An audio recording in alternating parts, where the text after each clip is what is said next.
Hey guys, it's Tiny Tom Logan back with another video for you, and today we're going to be taking a look at the Silverstone Nightjar 520w power supply. This power supply is a little bit different now. It's a bit quirky because it's 100% passive.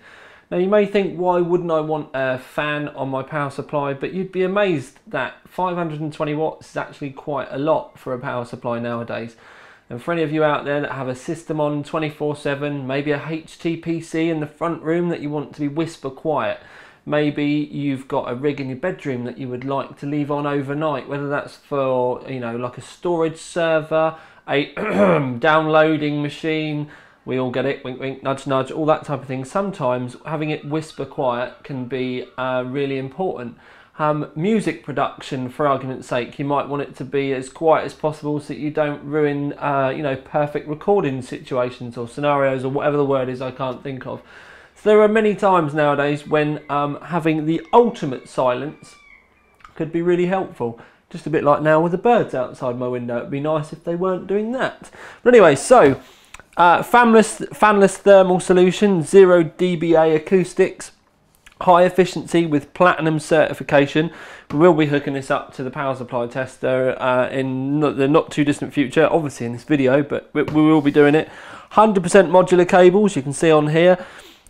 Strict plus or minus 2% voltage regulation and low ripple and noise. This is going to be interesting because this is something that I'm very picky about. 24/7 continuous power output with 40 degrees C operating temperature. We'll look at that as well because we're going to be stressing the living bollocks out of it. Class leading single 12 volt rail and PCI 8-pin and PCI 6-pin connector support. So you could still have a graphics card hooked up to it should you want as well. As far as the 12 volt rail is concerned, it is actually 43 amps. Right, so let's get the old girl out of the box. So we'll do this bit first of all. We've got the manuals and stuff. I have had it briefly out, but I've not tested it. I always get sent the manky cables. Can't the people remember that I'm in the UK? Then we've got some Velcro ties to be able to keep the cables tied in, a couple of normal zip ties, plus the screws for the unit itself. Then we have the bag with the cables in. It's actually a two-part bag as well. So let's have a look. Are they both in plastic? I've not looked. Apparently they are. So what I'm going to do is just in front of you. We'll have a look. They're flat and black. There we go. Oh, we don't need to undo it. You can see. Got the connector. You got the black Molex. We'll have a look at the other side, the business side of things. So here's the 24 pin. As you can see, it is actually braided as well. But you've still got the black connectors on it, which is quite nice. All lovely, lovely. And then we've got one of the 4+4 for your CPU. Again, all black, flat black. Obviously not that rare nowadays. We do get it a lot. And the power supply itself, we take it out. I'm going to move the box out of the way, and then we're back to have a look at the unit itself up close. Now straight off the bat, we can see that it's silver, it's not white, depending on the way that your monitor looks. I know a lot of the time the silvers can come and look a little bit whitey, but it's not. What we can see if we look down inside is the heat sink poking away in there. But it's actually, when you think about it, it's quite a simple looking design. Plenty of vents around the outside. Nice honeycomb effect sort of mesh for airflow. It's actually quite simple and understated. Very simple really.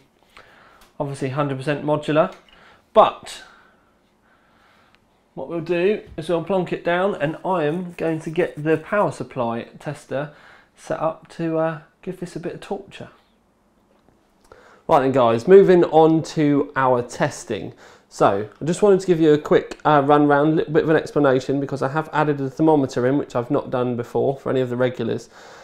Now, with a passive power supply, yes, you can see my rig in the background.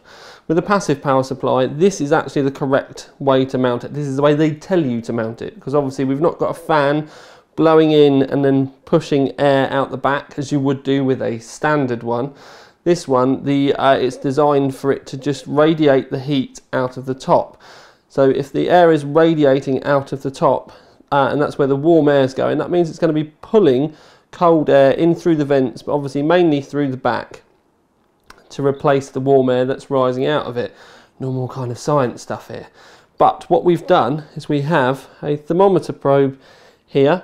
This is thermometer probe 1, and then we have another one up here. This is thermometer probe 2. So the idea is we get the temperature on the outside of the system, and then we're going to get a temperature above the system as it's radiating.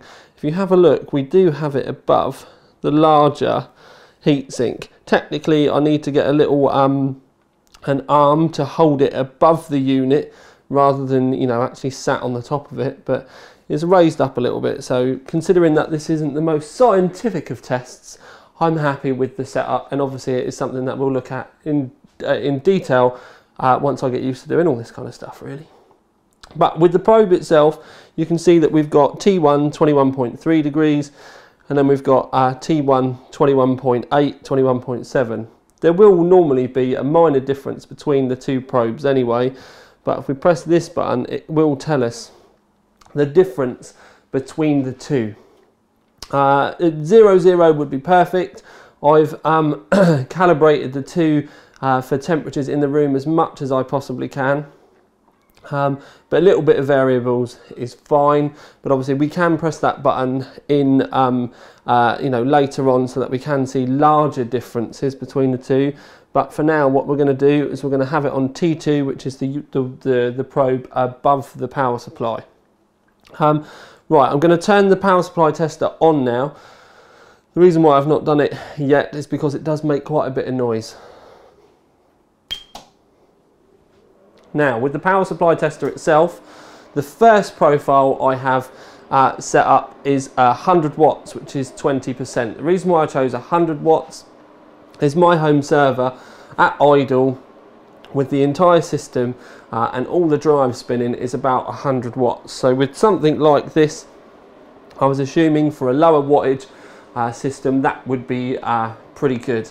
We've then got 250, nearly 260 watts to test the 50% loading, which is when we'll also be concentrating on the efficiency of the unit. And then we've also got 100% loading as well.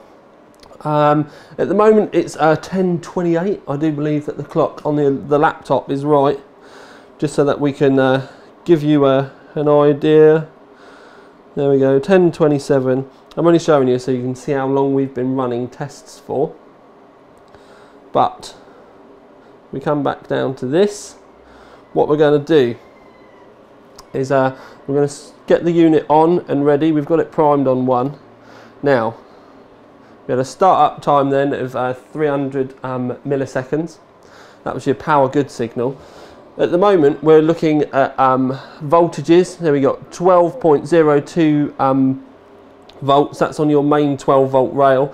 We've actually got 4 12 volts set up on this, which are the A, C, G and H. Then we've got our 3.3 volt, and then we've also got our 5 volt there. Right, so we've got this, we've got it running. What we can do is give a flick across, go to H. Now we can see that there's 99 watts being drawn from the unit. We can also see that it's taken 108 watts from the wall. That then gives us a 91.2 or 91.4, sorry, % efficiency. Obviously we've just started the unit itself, but if we went to press the T1 to T2, there's not a lot of difference between temperature at the moment. The 0.2 I would say is, you know, normal. As you can see, we've gone down to 0.1. Now with this, over time it's obviously going to warm up, but what we will do is we will continue to go through the looks of our testing, and then we'll keep an eye on the probe in a moment. But I'm going to put it back to T2. Now ripple. If we scan up, what we can see on the laptop is there isn't a great deal of it, to be honest with you. We're looking at 13.4, so 12 to, we'll say 12 to 14 millivolts of ripple at 100 watts, which is a nice stable amount. That graph I've actually set up to be a very intense visual for this, because the time space between them is as small as I can make it, and it's all just to try and bring things up better for you in video, just to show you how most other people would have this set up. That would be the way it would look. That was the way that we would be signifying the graph in the older, and I do mean the older as in like a couple of 3 years ago, OC3D reviews. But obviously all we've done is we've just put the volts divider right down, and it doesn't change the millivolt readout. It's just the actual, we get to see a lot more of it. It's almost like zooming in, so it's a lot more, we can see the ripple a lot better. So there we go, we're going to say 13 millivolts for that. But if we were to come back down here, we've obviously not really been running particularly long. We're now going to jump up, and we're going to go back to volts. Right, so we've got our volts back, then we're going to go across. That's now pulling 250 watts. We can see that the volts have gone down a little bit, down to 12. We've dipped just below here on these outside ones. This is your 24 pin. These ones on this unit are actually the 8-pin CPU is the C, and then G and H are actually the PCI Express. Dipping below 12, this kind of level is fine, and by that I mean it's not a huge amount. If it went much below kind of 11.95, maybe down to 11.9, then we would be having discussions and stuff. But this is actually still quite a strong little unit, especially for 50% load. But if we were to go H, we then we can see a 254.7, so not quite 260 watts, but that's just settings when we were setting it up. We can see though 93.4, 93.6% efficient. Now when the power supplies are tested, the efficiency rating is actually rated at 110 volts. It's kind of that, the US spec. We're obviously testing at 240 volts. Now the 80 plus efficiency rating for platinum is 92% at 50% load. So we're well over that. If we were technically testing at 240 volt, it would actually need to be 94%. But not many power supplies are rated for 240 volt use within the 80 plus rating anyway, because that's generally a service spec. So essentially it's well above the 92, which is what we were actually looking for, but because we're running on 240 volts anyway, we would expect it to be a little over, but this is actually very, very efficient. And it was something that I wanted to see if we were using, you know, as it warmed up, would it get worse, would it get better? So this is something that we can look at in as the unit does test throughout today. We just have another quick look down here. We're still at 22.9, and we're still actually we're about a degree really difference between the two. If we go to T1 21.5, T2 22.4, so we are about a degree difference between the two now, and we've been testing for about 5 minutes, so not a humongous amount. If we move up to have a look at the ripple again, and I will zoom you in, we're getting between 18 and 20 millivolts of ripple there. Just to show you, it's this top one that we're looking for. This is the peak to peak, so the bottom to the top. But we've also got a readout for the minimum voltage where it goes below, and we've got a readout for the maximum voltage above. So that's all the numbers that are jumping around there. We can actually change it if we want. We can change to mean voltage, to RMS voltage, peak to peak voltage, maximum, and then we can also do frequency as well. So we can bounce this down, for argument's sake, and get a completely different readout altogether. We don't do that. Minimum, there we go. So we got our minimum and our maximum back, and then like I said, we're getting a readout of 18 to 20 millivolts. But if we come back down, so we've done our 250. Have another quick look at the temperatures between the two. 21.5, 21.6, 22.6, so we've got a degree there. If we were to then jump up, what we'll do is we'll go back to volts. We were to jump up, there we can see that the 12 volt rails, as you can see, have gone down to 11.96, 11.9594. So these are all still quite strong, to be honest with you. It's obviously only a 520 watt power supply. We are now pulling 520 watts.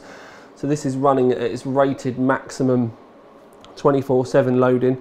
Those are quite acceptable voltages. I know a lot of people think 12 volts, it's got to be 12 volts. But sometimes with units like this, they'll start at like 12.3, 12.4 to start off with, so that they eventually go down to 12 volts as a minimum. So these, you know, it's still a very strong unit. You don't necessarily need to worry about any of these. If they'd gone down to, like I said, that 11.90 mark, then we might be having discussions. Anything below that, I would have failed the unit anyway. But this is still a nice, happy, strong, you know, quality unit. Obviously not the most amazing, you know, best power supply in the world, but we're talking about a 520 watt passive unit here, not a £400–500, you know, the best that anyone can make unit.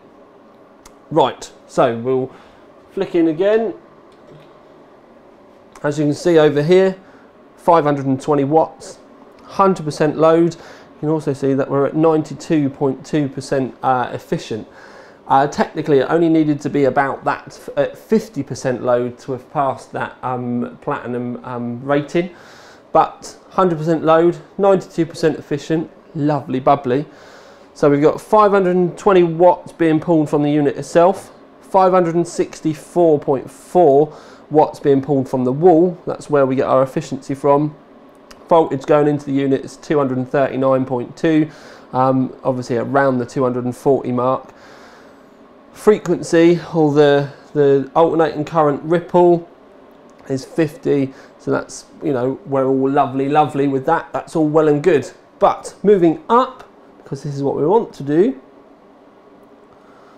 let's have a look at the ripple. Don't forget this is at 100% load, and we're only at 25 millivolts of ripple at its maximum rating. It's the ripple for this unit, being such a small unit, being passive, and it's obviously got all those things to worry about. It's actually very strong. The fact it's so efficient as well is also tried and testament to the internal design of the unit.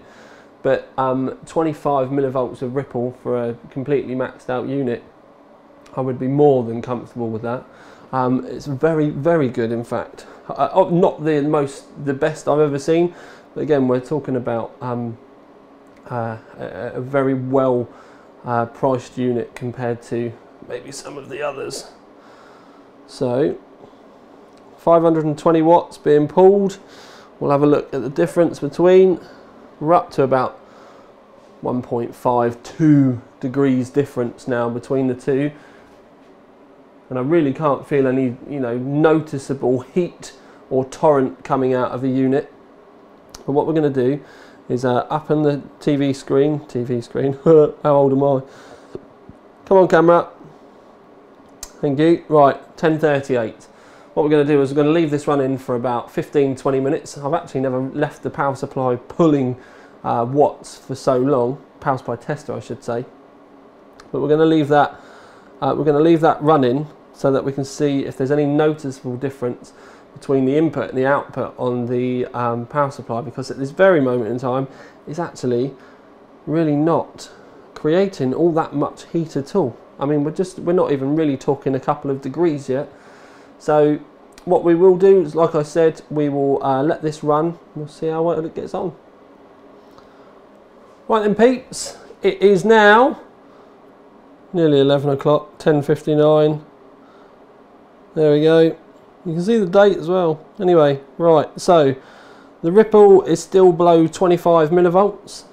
If we move down, we can see 520 watt, still 92% efficient at 100%. You can see our probes are still there as well. T1, which is the back one, room temp is 22.6, 22.9.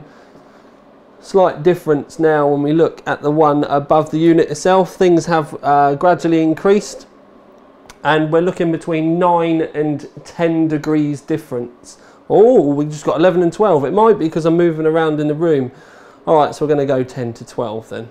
Now it's going to go back down to 9. Anyway, right, so we'll say 10 to 12 degrees difference, and that's obviously between the normal ambient room temperature and the air that's naturally radiating out the unit itself.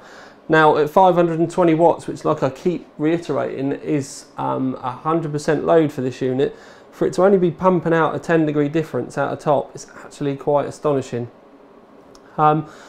So when we take everything into account, the silver is probably not the best looking of units. It does make me think of like standard OEM type stuff. But we've got black flat cables, we've got fully modular, which obviously keeps things nice and tidy. It's obviously blatantly quiet, and there isn't a great deal of electrical noise with this either. It's very efficient. The voltages are quite strong as well, and the ripple is quite minimal. It would be quite wrong of us not to give this the OC3D Gold Award.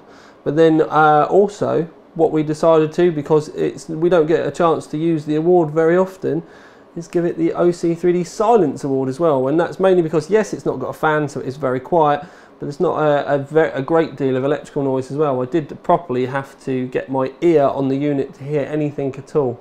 And the only time that we really got any big electrical switching noises was when we were literally going from 100 watts to 520 watts in what would seemingly be like a tenth of a second, and there was a tiny little bit of noise when we would switch between the two. It was more of a pitch change than anything else. So thoroughly deserving. As you can see, temperatures are starting to increase, and if you were to run this at 500 watts for a long time, I don't think you would blame it. I've just switched it down now to 100 watts to give it a chance to cool down, and we'll turn it off now because we can let the power supply tester have a cool down moment as well. As you can see, the temperatures are coming down pretty much straight away, as he says, and it goes back up. That was where I walked towards it. But anyway, temperatures are coming down. OC3D Gold Award, OC3D Silence Award. Great little unit. I've explained many of the uses for a passive power supply. Could it be for you? I would be interested to hear in the comments. But for now, at least, this is Tiny Tom Logan with another video for you. Out.